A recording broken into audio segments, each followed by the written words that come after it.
Hi everyone, my name is Charlie and today I have decided to attempt a reading vlog.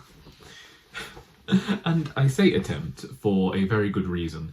If you saw me on BookTube all last year, then you will know that my attempts to be here were increasingly sporadic.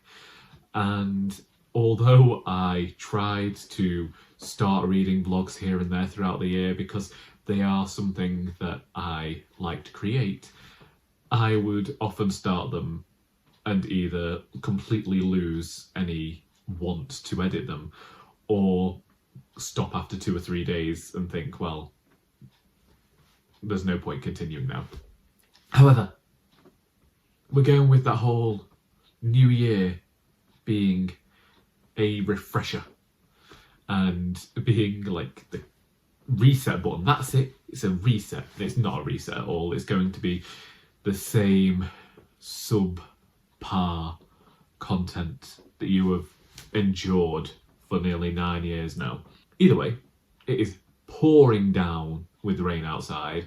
I planned to start recording this video this morning and my father's been here most of the day because there really isn't much you can do when it's persisting down. There are floods everywhere. However, I have been reading The Duchess of Bloomsbury Street by Helen Hanff. I have 20 pages left. This diary is included in my edition of 84 Charing Crossroad, which I read yesterday because on the 1st of January, Sarah over at Hardcover Hearts hosts an annual read-along of that book, and it is a series of letters written from Helen Hanff to the people who worked at a bookshop on 84 Charing Cross Road, and the letters span decades, yet the collection of them is only 90 to 95 pages in this edition. The Duchess of Bloomsbury Street is a pseudo-sequel, really, which is diary entries from Helen Hanff, who, after the publication of the first book, has seen herself somewhat successful and is coming across to London to actually finally get to see the place and to meet a few people. It's interesting as a historical document to read this and learn more about what Americans were thinking about the British at the time, but also as a piece of British history and to learn more about the ways in which people within England at the time behaved. I don't know that I like it as much as I like 84 Charing Cross Road because that really is a book lover's book, and The Duchess of Bloomsbury Street is less about the books and more about what Helen Hanff got up to when she finally came to England and what her impression was of the people and the places, the comparisons she makes to New York. It is still a nice short book, and although I don't think it'll be a tradition of me reading it every year, I am glad to be rereading it now, especially because she has mentioned now a collection of letters between Henry Irving and Alan Terry, and she's recently been to visit the grave of Henry Irving and got annoyed that there isn't a grave for Alan Terry. And they were two main characters in the book Shadowplay by Joseph O'Connor that I read a few years ago, and I have been interested in those two figures, although I don't know much about them, and so I would be interested in finding a collection of their letters for myself to have a look at. Although I have just seen here that there's also some correspondence between George Bernard Shaw and Alan Terry, so I'm obviously planning to finish that today, and then I have got some books that I'm hoping to get to this month. I didn't finish reading the book for the Charlie Challenge for Charlie and Charlie's Christmas Cracker. Again, there was no live show this year because we had to cancel it due to illness. However, hopefully Charlie and I are going to organise that for some point within January. Probably not called The Christmas Cracker, but we will talk about whether I actually ever managed to finish reading The Great Hunt by Robert Jordan. Indeed, I have been challenged to read another book this month. We will see how I do. For now, I don't know what we'll be seeing this week. It promises a lot of rain, and I am returning to work on Friday, so that should be delightful indeed.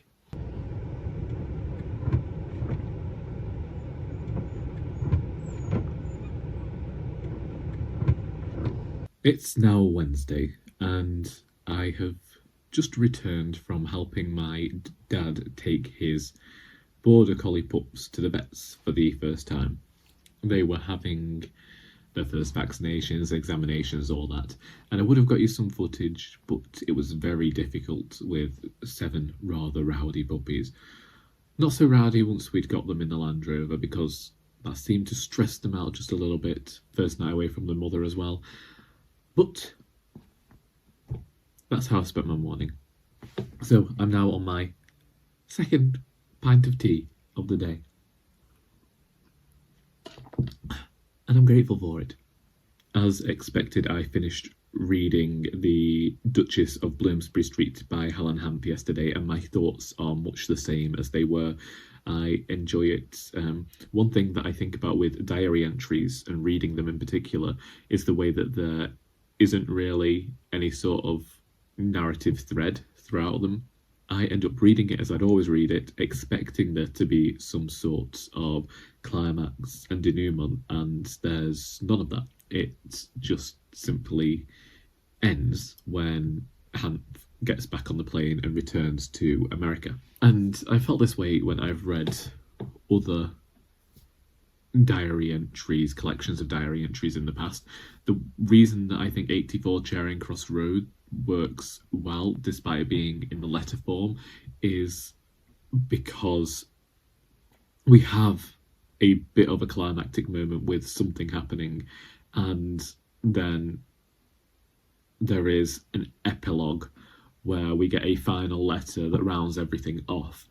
But you don't get that with diary entries. I felt the same way when I've read The Diary of a Bookseller and Confessions of a Bookseller by Sean Bithell, because they just run through the year. When I read the Christmas Chronicles as well, it's the same sort of thing. It's just this chronicle, these diary entries, so there isn't really any hugely spectacular event happening where you think, well, this is the, big climax here, and then into a denouement. Otherwise, I do enjoy reading them. So I started reading The Soul of Kindness by Elizabeth Taylor earlier today. I've only read 2 chapters. And I'm reading this because I want to tackle a goal of reading all of the Elizabeth Taylor books that I haven't read yet this year. The Soul of Kindness I simply chose because I put all of the titles into Wheel of Names last night, and this one was the one that they chose. The only thing is, this is the story behind my copy. I have a copy that matches my edition of Mrs Palfrey at the Claremont, but it's not the edition that I wanted. I wanted the Virago Modern Classics versions that they released of these, where all of the books have these watercolour illustrations on the front. Instead, I just have a picture of some woman smiling. The first time I got this, the book was too big for my shelves, so I went back to Waterstones to return it, and they sent me the wrong book again. And in the end, I just stuck with the edition that I've got. This book is following Flora, who is exceptionally kind, but apparently this kindness is going to be hiding something a little bit toxic. So far, I have liked how Elizabeth Taylor has examined the characters. In the first chapter, we got to see Flora and her husband Richard getting married, but in the second chapter, we've moved ahead 4 years, and these people have settled into marriage, but Flora is still perpetually kind, but I'd say it's almost a kindness that you saw in like women in 1950s cinema. She's not necessarily a Stepford wife, but I think that she's trying to give off this facade that she is.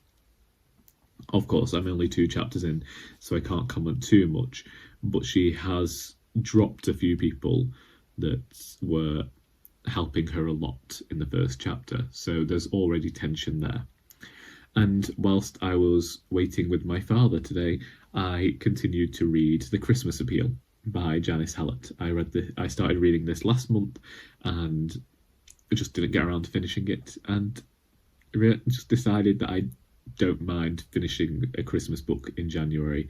So that's me, really. I am hoping to take Sal out today for a walk, though it's still raining, and trying to get her to leave her bed when it's raining is difficult.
Once again, you found me situated by the ladies' coats. And I'm having what I'm referring to as a Twilight Zone style morning. In that, for whatever reason, I couldn't sleep. And then, when I've set off today, there haven't really been any cars on the road. And I arrived to work, and there are no cars in the car park either. And I'm aware that it's my first day back after Christmas and New Year and all those festive shenanigans. But surely other people are supposed to be here too? I mean, I always arrive early. I got here 3/4 of an hour early. Well, that's just so I can get coffee and an Italian in. Not an Italian, a lesson in Italian. Anyway, since last we spoke, I have finished reading The Christmas Appeal by Janice Hallett, and I believe that she's really cornered the market in books that tell instead of show, but do it in an entertaining fashion. The modern epistolary novel, as we've been calling them. In this one, we go back to the same people from the appeal, and we don't know what the mystery is until about 2/3 of the way through, and then somebody comes along and tells everyone what the solution to the mystery is. Then we have this questioning of ethics bit, really, and I feel like everything after the solution was unnecessary. And really, was the solution necessary either? I don't know. I've not really been a fan of Janice Hallett's books since that first one. I think that it was okay in one book, but maybe she has over-egged the pudding a little bit with this one. I just don't find them as enjoyable. And then I read The Rector by Margaret Oliphant, which is only a very slim volume, which is a book in the Chronicles of Carlingford series, and is usually in another book with, is it The Doctor's Family? Turned out I didn't want to read this one. I wanted to read The Executor. I wanted to read these tales sequentially, but I went with the one that I had on my Kindle, not knowing there was one that's apparently set before this that acts as like a primer to the entire series. So I know that's available to read for free online, as are a lot of Margaret Oliphant's books, so I'm going to hopefully find that later on and give that a read, because it's only 21 pages, I think. Like I say, back at work today, and I've seen that there are many books to be sorted, which is a job that I'm looking forward to for today. I also know that we have to do a load of moving around in our container because Christmas is finished, so we need to move all of our Christmas stock and boxes that we were using to store that and transfer summer into that section, and it's probably some hard manual labour that I'm not really set up for yet, so I am gonna go and get a mug of coffee. Yeah, that's what I'm gonna do. So yeah, I'll city when I city. Well, I'm really here today just to sign things off. I'm feeling a bit like earlier in the week I foreshadowed how things would end when I said about Helen Hanff's Duchess of Bloomsbury Street that when it comes to diary entries there isn't really any big climactic event. You just reach the end and it fizzles out. And that's exactly what is happening here, because there is no big climactic end to finish the vlog on. Not that I'd really want that. This isn't a soap opera after all. This isn't Emmerdale. We aren't going to be hanging off a cliff. I hope not anyway. I did remember that I forgot to tell you about my father's little excursion on Thursday when he went off on his own, and he usually goes for a walk up this quarry where his sheep are. And on Thursday, he happened to hear sheep bleating further down in the field, so went walking off in that direction instead, which proved to be the correct thing to do, because not 2 minutes later there was a rumbling and the quarry collapsed due to all of the flood and bad weather we've been having recently, and yeah, he very nearly could have carked it if he'd walked how he usually walks it. Now if I got that on camera, my goodness, yes, I would be putting this on here. I'd be trying to monetize it as well as I could do, but unfortunately I haven't got a drone following family members doing silly things at all times. You just get me, and the most exciting things I tend to do are read. Yeah. So, I did not finish reading The Soul of Kindness this week by Elizabeth Taylor. However, I am enjoying getting to see more of this book and see just how toxic Flora's kindness can be, and just how controlling she is really. I understand what it said on the blurb about there being some sort of sinister undertones to her character. But, you know, we had a successful start to the year. 84 Charing Cross Road, Duchess of Bloomsbury Street, The Rector, The Christmas Appeal, 4 books, which is probably more than I read in the last months of last year. However, it is also how I start my year.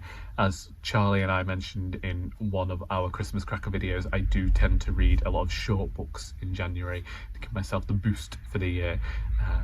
Although that might not be the case this forthcoming week, because I've got some writing that I want to do, and I realised that I've had books borrowed from a friend for at least 8 months, so I'm debating, once I finish The Soul of Kindness, going and finishing those so I can give them back to her.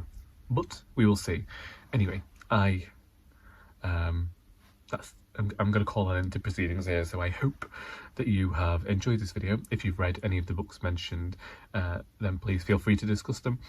Alternatively, tell me how the first week of January, the first week of 2024 went for you, and I'll see thee when I'll see thee, because until next time, that is all.